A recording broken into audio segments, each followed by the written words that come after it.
Hello everyone, welcome to my class. आज हम class 10th biology का जो हम कंट्रोल एंड कोऑर्डिनेशन चैप्टर कर रहे हैं उसके अंदर हम देखेंगे central nervous system. Central nervous system जो कि हमें पता है ब्रेन और स्पाइनल कॉर्ड दोनों से मिलकर बना होता है। तो सेंट्रल नर्वस सिस्टम में हम आज पढ़ेंगे ह्यूमन ब्रेन के बारे में। तो स्टार्ट करते हैं। देखो, जो एडल्ट ह्यूमन ब्रेन होता है,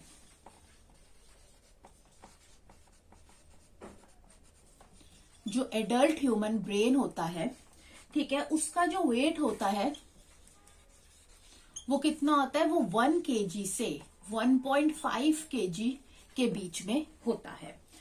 तो एक एडल्ट ह्यूमन ब्रेन का जो वेट होता है वो 1 kg से 1.5 kg के बीच में होता है। अब ये जो ह्यूमन ब्रेन होता है, ठीक है, जो एडल्ट ह्यूमन ब्रेन है, ये किससे बना होता है? It is mainly composed of neurons. It is mainly composed of neurons. Neurons क्या होते हैं? नर्व सेल्स होते हैं। तो जो ह्यूमन ब्रेन होता है, ठीक है, तो जो ब्रेन होता है वो मेनली किन से बना होता है? न्यूरॉन से बना होता है। यही जो न्यूरॉन्स होते हैं या ये जो नर्व सेल्स होते हैं, ये क्या होते हैं? ये फंडामेंटल यूनिट्स हैं नर्वस सिस्टम के। Neurons are the fundamental units. Neurons are fundamental units of nervous system. Nervous system किनसे मिलकर बना हुआ है? न्यूरॉन्स से बना हुआ है। इसलिए जो न्यूरॉन्स होते हैं उनको हम फंडामेंटल यूनिट्स कहते हैं। किसकी? नर्वस सिस्टम की। और जो ब्रेन होता है वो मेनली किनसे बना होता है? न्यूरॉन से बना होता है। तो ब्रेन के अंदर 86 बिलियन से 100 बिलियंस तक न्यूरॉन्स हमें देखने को मिलते हैं। 86 बिलियंस टू 100 बिलियंस न्यूरॉन्स से मिलकर हमारा ब्रेन क्या हुआ है? बना हुआ है। तो ह्यूमन ब्रेन, एक एडल्ट ह्यूमन ब्रेन का वेट कितना है? 1 kg से 1.5 kg है। ह्यूमन ब्रेन मेनली किन से बना हुआ है? न्यूरॉन्स, नर्व सेल से बना हुआ है। इन्हीं नर्व सेल्स, इन्हीं न्यूरॉन्स को हम फंडामेंटल यूनिट्स कहते हैं नर्वस सिस्टम की, ठीक है। और ब्रेन के अंदर हमें कितने न्यूरॉन्स मिलते हैं? 86 बिलियन से 100 बिलियन न्यूरॉन्स हमको ब्रेन के अंदर मिलते हैं। अब हम देखते हैं कि ब्रेन की लोकेशन हमारी बॉडी में कहाँ होती है, ठीक है। अब हम देखते हैं लोकेशन ऑफ ब्रेन।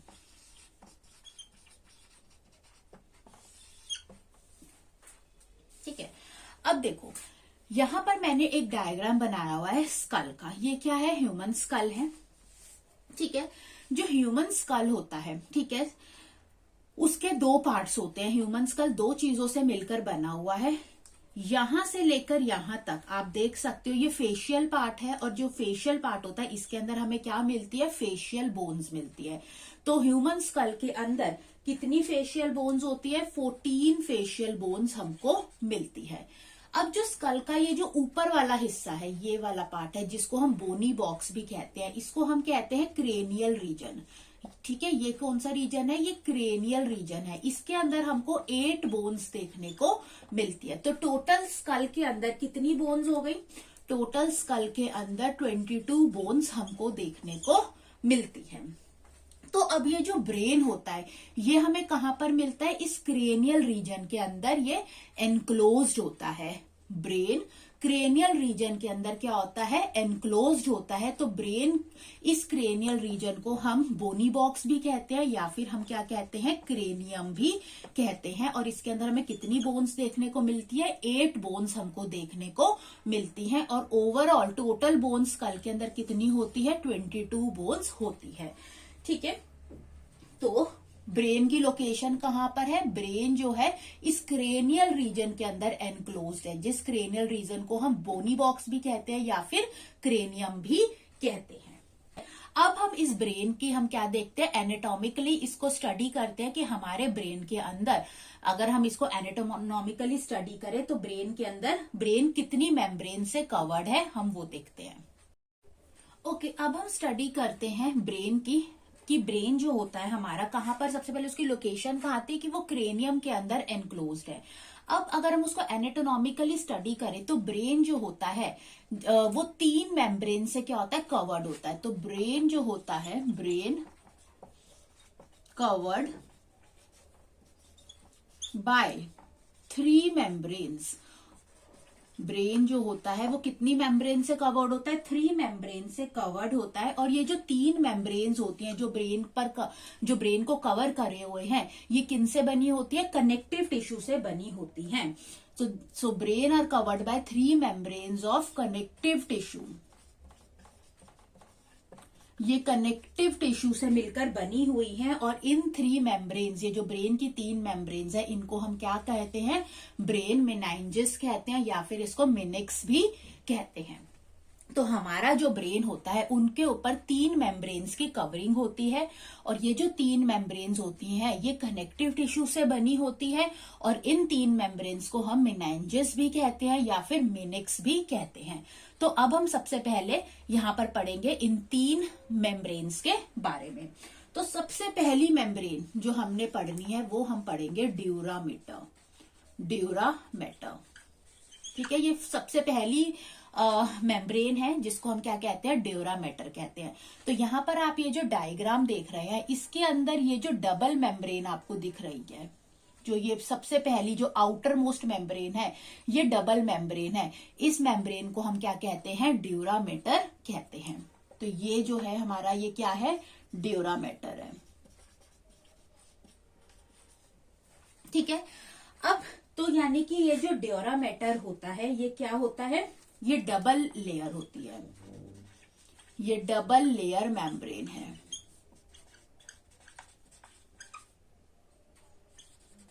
ठीक है। तो जो ड्यूरामेटर है ये जो आपको ये किन से मिलकर बनी हुई है? 2 लेयर से मिलकर बनी हुई है। और ये आउटर मोस्ट मेम्ब्रेन है, outer most membrane of brain, जिसको हम क्या कहते हैं? ड्यूरामेटर कहते हैं। और ये कैसी होती है? ये डबल लेयर होती है, पहली चीज। दूसरी चीज, ये जो ड्यूरामेटर जो होती है आउटर मोस्ट मेम्ब्रेन है, ठीक है, बहुत ज्यादा थिक होती है, बहुत ज्यादा स्ट्रॉन्ग है, बहुत ज्यादा थिक है, ठीक है, वेरी स्ट्रॉन्ग है, बहुत ज्यादा थिक है, बहुत ज्यादा स्ट्रॉन्ग है और नॉन इलास्टिक है। और कैसी है? नॉन इलास्टिक है। अब ये जो ड्यूरामेटर होती है ये किन से बनी होती है? ये कोलेजन फाइबर से बनी होती है, मेड अप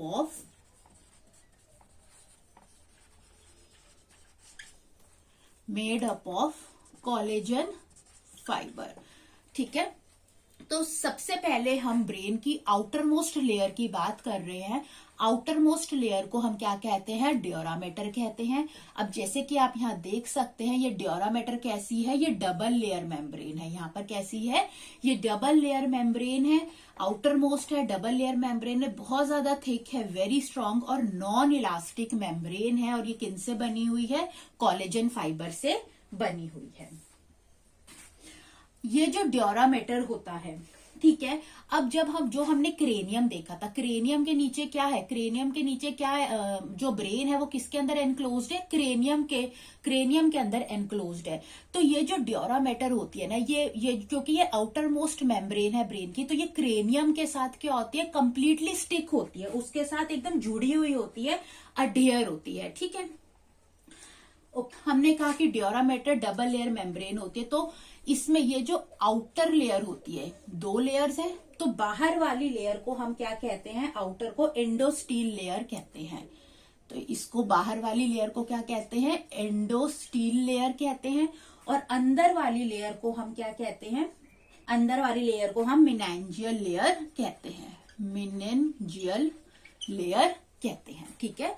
सो ड्यूरामेटर की ये जो 2 लेयर्स हैं उसमें बाहर वाली लेयर को हम एंडोस्टील कहते हैं और इनर लेयर को हम मेनांजियल कहते हैं। अब ये दोनों ही जो लेयर्स होती हैं ड्यूरामेटर की, ये क्या होती है? Both layers are highly vascular, ये बहुत ज्यादा वैस्कुलर होती हैं। तो ये दोनों ही लेयर्स जो होती है ड्यूरामेटर की, एंडोस्टील बाहर की और मेनांजियल अंदर की, ये दोनों ही लेयर्स क्या होती है? हाईली वैस्कुलर होती है। These both layers are highly vascular होती है नेचर में। अब आप एक चीज यहाँ पर देख सकते हैं कि ये जो लेयर है, जो डबल लेयर है ड्यूरामेटर की, ये आपस में क्या होती है, ज्यादातर हर जगह पर आप देखोगे कि आपस में फ्यूज है, आपस में जुड़ी हुई है। लेकिन एक जगह आप देख रहे हो कि ये आपस में क्या है, सेपरेटेड है। तो इस सेपरेशन को ये कैविटी बना रही है, जिसको हम साइनस कहते हैं। इस साइनस को हम क्या कहते हैं, क्रेनियल वेनस साइनस कहते हैं। इस कैविटी को हम कहते हैं क्रेनियल वेनस साइनस। ठीक है, तो हर जगह से ये जो डबल लेयर है ड्यूरामेटर की, ये फ्यूज है। ये दोनों ही लेयर्स आपस में जुड़ी होती हैं, फ्यूज होती है, लेकिन एक जगह से ये खुली हुई है, सेपरेटेड है और एक कैविटी फॉर्म कर रही है। इस कैविटी को हम यहाँ पर क्या कहते हैं, क्रेनियल वेनस साइनस कहते हैं। और इसके अंदर वेनस ब्लड भरा होता है। तो ये जो साइनस होता है, ये किससे भरा होता है, वेनस ब्लड से भरा होता है। ठीक है, तो लिखते हैं both layers are fused with each other, but at some places these are separated. These are separated to form sinus cavity called, और इस कैविटी का क्या नाम होता है, cranial venous sinus. Cranial venous sinus. और ये जो क्रेनियल वेनस साइनस होता है, these sinus is filled with venous blood. इसके अंदर कैसा ब्लड भरा होता है, वेनस ब्लड होता है। तो ये थी हमारी जो ब्रेन की जो आउटर मोस्ट लेयर की हमने बात करी, वो हमने किसके बारे में बात करी, ड्यूरामेटर की बात करी। अब हम नेक्स्ट इसकी मिडल लेयर की बात करते हैं। ओके, अब हम चलते हैं हमारे ब्रेन की जो सेकंड लेयर होती है, जिसको हम मिडल लेयर कहते हैं, वो होती है आर्किनॉइड। आर्किनॉइड, जैसे कि मैंने इस डायग्राम में मार्क किया है, ये जो आपको ये जो मिडल लेयर दिख रही है, ये वाली, ये मिडल लेयर है हमारे ब्रेन की, और इसको हम क्या कहते हैं, आर्किनॉइड कहते हैं। तो आर्किनॉइड क्या होती है, ये मिडल लेयर है। ठीक है, और जैसे कि ड्यूरामेटर तो एक बहुत ही थिक और वेरी स्ट्रांग लेयर थी, लेकिन जो हमारी आर्किनॉइड, ये जो मिडल लेयर होती है, ये थिन होती है। ठीक है, और ये किससे बनी होती है, कनेक्टिव टिश्यू से बनी होती है, मेड ऑफ कनेक्टिव टिश्यू। ठीक है, अब ये जो आर्किनॉइड जो लेयर है, जो कि मिडल लेयर है, थिन है और कनेक्टिव टिश्यू से बनी होती है, ये बहुत ही डेलिकेट लेयर होती है, और ये हमको सिर्फ और सिर्फ मैमल्स में देखने को मिलती है। Found only in mammals, found only in mammals. ठीक है, तो मेनाइंजेस में जो मिडल लेयर है वो क्या है, आर्किनॉइड है, जो कि थिन है, डेलिकेट है, कनेक्टिव टिश्यू से बनी हुई है, और खाली किसमें दिखती है हमको, मैमल्स के अंदर हमें देखने को मिलती है। ठीक है, अब जैसे कि ड्यूरामेटर था, जिसके अंदर जो दोनों लेयर्स थी, एंडोस्टील और मेनाइंजल, वो हाईली वैस्कुलर थी, लेकिन जो हमारी आर्किनॉइड, ये जो मिडल लेयर होती है, ये नॉन वैस्कुलर होती है नेचर में। ये कैसी होती है, नॉन वैस्कुलर होती है नेचर में। नेक्स्ट, अब आप देख सकते हो कि जो ड्यूरामेटर था, एक जगह पर एक कैविटी फॉर्म कर रहा था, साइनस, जिसको हम क्रेनियल वेनस साइनस कहते थे। तो आप देख सकते हो कि जो हमारी मिडल लेयर है, जब इस क्रेनियल वेनस साइनस के फ्रंट में आ रही है, सामने आ रही है, तो एक ऐसा स्ट्रक्चर, तो इसके सामने ये फोल्ड हो रही है ना, वैसे स्ट्रेट है, और क्रेनियल वेनस साइनस के आगे ये क्या फॉर्म कर रही है, फोल्ड हो रही है, और इस फोल्डेड स्ट्रक्चर को हम कहते हैं आर्किनॉइड विलाई कहते हैं। ठीक है, तो आर्किनॉइड जो लेयर है, ये जो आर्किनॉइड लेयर है ब्रेन की, ये क्रेनियल वेनस साइनस के सामने क्या होती है, एक फोल्डेड स्ट्रक्चर बनाती है, जिसको हम क्या कहते हैं, आर्किनॉइड विलाई कहते हैं। सो लिख लो कि in front of cranial venous sinus, arachnoid layer form a folded structure called arachnoid villi. Arachnoid villi बनाती है। अब इस आर्किनॉइड विलाई का काम क्या होता है, देखो यहां पर आपको ये जो स्पेस दिख रहा है, इस स्पेस के बारे में अभी हम बाद में बात करेंगे। इस स्पेस को हम क्या कहते हैं, इस स्पेस को हम कहते हैं सब आर्किनॉइड स्पेसेस। ठीक है, तो इस स्पेस को हम कहते हैं, ठीक है, तो इस स्पेस को हम क्या कहते हैं, सब आर्किनॉइड स्पेस कहते हैं। और ये सेरेब्रोस्पाइनल फ्लूइड से क्या होता है, भरा होता है। सेरेब्रोस्पाइनल फ्लूइड के बारे में हम आगे डिटेल में बात करेंगे। तो इस आर्किनॉइड विलाई का काम क्या होता है कि सेरेब्रोस्पाइनल फ्लूइड को ये विलाई रीअब्सॉर्ब करते हैं और कहां पर पास करते हैं, क्रेनियल वेनस साइनस के अंदर पास करते हैं। तो ये विलाई क्या करते हैं, इस स्पेस के अंदर हमें क्या मिलता है, सेरेब्रोस्पाइनल फ्लूइड मिलता है। ये सेरेब्रोस्पाइनल फ्लूइड को रीअब्सॉर्ब कर रहे हैं और कहां पास कर रहे हैं, क्रेनियल वेनस साइनस में पास कर रहे हैं। तो अभी के लिए आप इसको ऐसे ही याद रखें। ठीक है, तो इस आर्किनॉइड विलाई का फंक्शन यही है कि these villi reabsorb cerebrospinal fluid from subarachnoid space and pass to cranial venous sinus। ठीक है, तो मिडल मेम्ब्रेन के बारे में हमें इतना ही पढ़ना है कि जो मिडल मेम्ब्रेन होती है उसका नाम आर्किनॉइड होता है। ये बहुत ही थिन और डेलिकेट मेम्ब्रेन होती है जो कि खाली हमें मैमल्स में देखने को मिलती है। और ये जो मेम्ब्रेन होती है कनेक्टिव टिश्यू से बनी होती है। ये मेम्ब्रेन क्या है, ये नॉन वैस्कुलर होती है नेचर में। वैसे ये आपको हर जगह यहाँ पर स्ट्रेट दिख रही है, लेकिन जहां पर ये जो कैविटी थी जो ड्यूरामेटर बनाता है, that is cranial venous sinus, उसके सामने ये एक फोल्डेड स्ट्रक्चर बनाती है और इस फोल्डेड स्ट्रक्चर को हम आर्किनॉइड विलाई कहते हैं। इस आर्किनॉइड विलाई का काम ये होता है कि इस स्ट्रक्चर में ये जो आप डायग्राम देख रहे हैं, यहाँ पर आपको ये जो स्पेस दिख रहा है इसको हम सब आर्किनॉइड स्पेस कहते हैं, जिसके अंदर हमें सेरेब्रोस्पाइनल एक फ्लूइड मिलता है। इस फ्लूइड को ये एब्जॉर्ब करती है और कहां पर पास करती है, क्रेनियल वेनस साइनस में पास करती है। तो इस फ्लूइड के बारे में हम बाद में डिटेल में पढ़ेंगे और इन स्पेसेस के बारे में भी अभी हम डिस्कस करेंगे। अभी के लिए हम चलते हैं हमारी जो इनर मोस्ट मेम्ब्रेन है, दैट इज पेया मैटर। ओके, अब हमारी जो थर्ड इनर मोस्ट मेम्ब्रेन होती है ब्रेन की, वो क्या होती है, पेया मैटर होती है। तो ये वाली जो मेम्ब्रेन है, ये जो आपको ऐसी फोल्डेड मेम्ब्रेन दिख रही है, ये कौन सी मेम्ब्रेन है, पेया मैटर होती है। पेया मैटर भी कैसी मेम्ब्रेन है, एक तो थिन मेम्ब्रेन है, इनर मोस्ट मेम्ब्रेन होती है ये, जो कि किससे जुड़ी होती है, ब्रेन से जुड़ी होती है।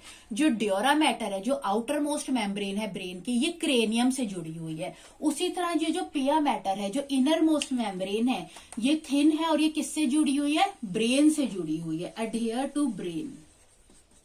ठीक है, ये ब्रेन से जुड़ी होती है, ये थिन होती है, इनर मोस्ट होती है और एक ट्रांसपेरेंट मेम्ब्रेन है। ये कैसी मेम्ब्रेन है, ट्रांसपेरेंट मेम्ब्रेन है और ये भी कनेक्टिव टिश्यू से बनी हुई है, made up of connective tissue.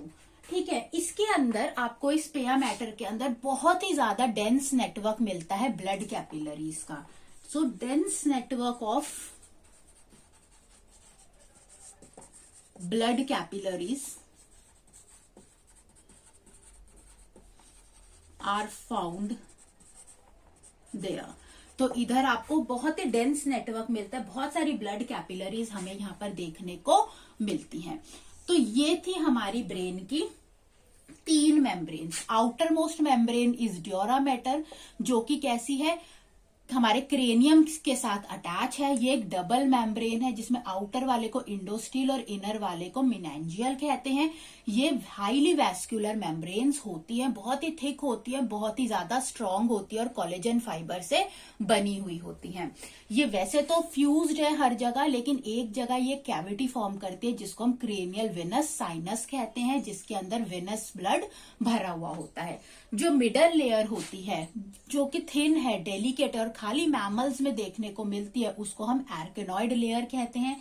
ये जो आर्केनॉइड लेयर होती है इस क्रेनियल वीनस साइनस के सामने एक फोल्डेड स्ट्रक्चर बनाती है जिसको हम आर्केनॉइड विलाई कहते हैं।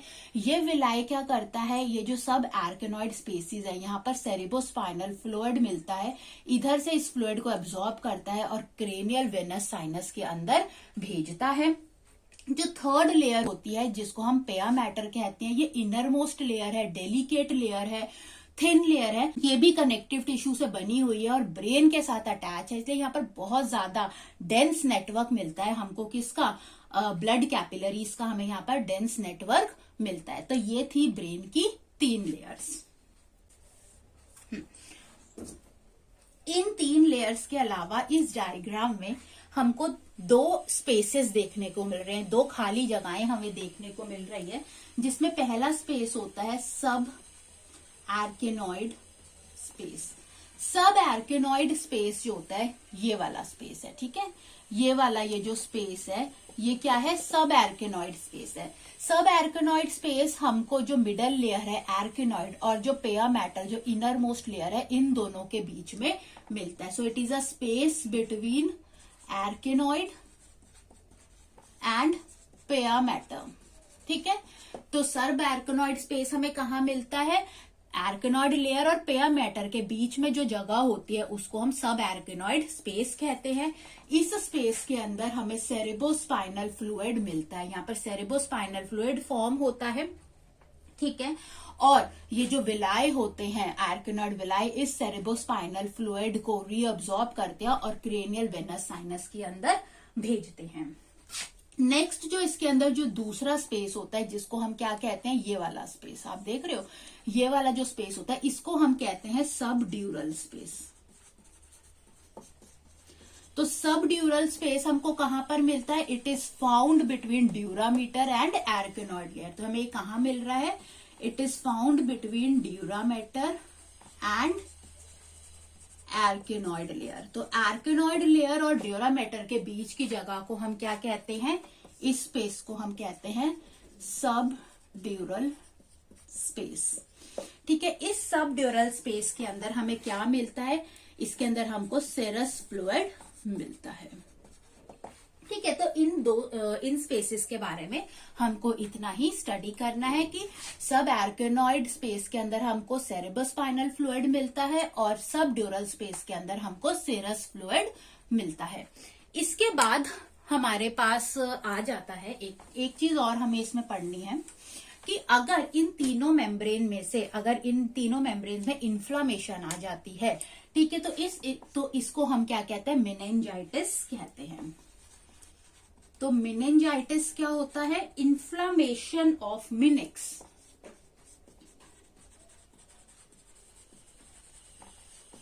Inflammation of Minix, in layers को हम मेनिंजेस या फिर मिनिक्स कहते हैं। तो इनके अंदर अगर इन्फ्लामेशन आ जाती है, ठीक है, किसकी वजह से? कॉज्ड ड्यू टू वायरस की वजह से भी हो सकती है, बैक्टीरिया की वजह से भी हो सकती है, प्रोटोजोआ की वजह से भी हो सकती है। तो अगर इन लेयर्स के अंदर इन्फ्लामेशन आती है तो उसको हम क्या कहते हैं? मेनिंजाइटिस कहते हैं। तो ये थी ब्रेन की तीनों लेयर्स के बारे में हमने पढ़ा, that is dura mater, arachnoid layer and pia mater. तो अब हम बात करते हैं सेरेब्रोस्पाइनल फ्लूइड की। सेरेब्रोस्पाइनल फ्लूइड को हम CSF भी कहते हैं। ये एक ऐसा फ्लूइड है जो कि कैसा होता है? वाटरी लिक्विड की फॉर्म में होता है। ये वाटरी लिक्विड है जो कि कंटिन्यूअसली जो ब्रेन के जो वेंट्रिकल्स होते हैं, ब्रेन वेंट्रिकल्स यानी जो ब्रेन के अंदर जितनी भी हॉलो कैविटीज है, खाली जगहें हैं, ठीक है, ये उनके अंदर क्या करता रहता है? सर्कुलेट करता रहता है। और खाली ब्रेन में नहीं, स्पाइनल कॉर्ड के आसपास भी ये क्या करता रहता है? सर्क्यूलेट करता रहता है। तो CSF एक वाटरी लिक्विड है जो कंटिन्यूअसली सर्क्यूलेट कर रहा है ब्रेन वेंट्रिकल्स में। ब्रेन वेंट्रिकल्स को हम हॉलो कैविटी कहते हैं और around the surface of brain and spinal cord, इसीलिए इसको हम क्या कहते हैं? सेरिब्रोस्पाइनल फ्लूइड कहते हैं, ठीक है। अब ये जो सेरिब्रोस्पाइनल फ्लूइड होता है ये एक वाटरी लिक्विड है। तो ये कैसा होता है? ये क्लियर होता है, ठीक है, और अल्कलाइन होता है नेचर में। ठीक है। तो इसका नेचर कैसा है कि ये जो सेरेब्रो स्पाइनल फ्लूइड है जिसको हम CSF भी कहते हैं, ये क्लियर है और एल्कलाइन होता है नेचर में, जस्ट लाइक अ लिम्फ। जैसे कि लिम्फ होता है ये बिल्कुल वैसा ही होता है, just like a lymph. Next चीज, अब इसके अंदर क्या क्या हमें, इस लिक्विड के अंदर हमें क्या क्या देखने को मिलता है। इट हैज प्रोटीन्स, इसके अंदर प्रोटीन होते हैं, glucose, cholesterol, chlorides of sodium and potassium, ठीक है, यूरिया इसके अंदर कंपोज होता है। तो ये जो लिक्विड होता है इसके अंदर protein, glucose, cholesterol, chlorides of sodium, potassium and urea होता है। ठीक है, एक हेल्दी पर्सन के अंदर, ठीक है, in a healthy person 500 ml of CSF बनता है। ठीक है, 500 ml ऑफ CSF फॉर्म, कितना हेल्दी पर्सन के अंदर 24 आवर्स में 500 ml CSF फॉर्म्ड होता है। ठीक है, तो ये जो CSF होता है, ठीक है, इसके बहुत सारे बहुत इंपॉर्टेंट फंक्शंस हैं। जैसे कि इसका पहला फंक्शन ये है कि it provide buoyancy to brain. अब ब्रेन जो होता है ना, इस फ्लूइड के अंदर क्या कर रहा है, फ्लोट कर रहा है। तो ये ब्रेन को क्या प्रोवाइड कर रहा है, बायंसी प्रोवाइड कर रहा है। अगर सपोज हम ब्रेन का वेट 1.5 kg मान ले या फिर 1.5 ब्रेन का माने, तो क्योंकि ब्रेन जो हो रहा है इस फ्लूइड के अंदर, जो ब्रेन जो है इस फ्लूइड के अंदर फ्लोट कर रहा है, और ये जो फ्लूइड है इस ब्रेन को क्या प्रोवाइड कर रहा है, बायंसी प्रोवाइड कर रहा है। तो जो ब्रेन का जो वेट है फिर ना फील होगा, सिर्फ 50 ग्राम्स ही हमको फील होता है। ठीक है, दूसरा होता है ये शॉक एब्जॉर्बिंग मीडियम की तरह भी बिहेव करता है। शॉक एब्जॉर्बिंग मीडियम यानी ये हमारे ब्रेन को कोई भी मैकेनिकल शॉक होता है ना उससे बचाता है। तो शॉक एब्जॉर्बिंग मीडियम की तरह ये काम करता है। एक्ट लाइक अ कुशन, तो एक कुशन की तरह वर्क करता है, act as a cushion. Brain को किसी भी मैकेनिकल शॉक से क्या करता है, बचाता है। तीसरी चीज इसके अंदर होती है कि ये ब्रेन को एक एंडोक्राइन मीडियम प्रोवाइड करता है, एक ऐसा मीडियम जिससे ब्रेन क्या करता है, जो इंपॉर्टेंट हार्मोन्स है उसको डिफरेंट एरियाज ऑफ ब्रेन में वो क्या कर पाता है, ट्रांसपोर्ट करता है। So it is a endocrine medium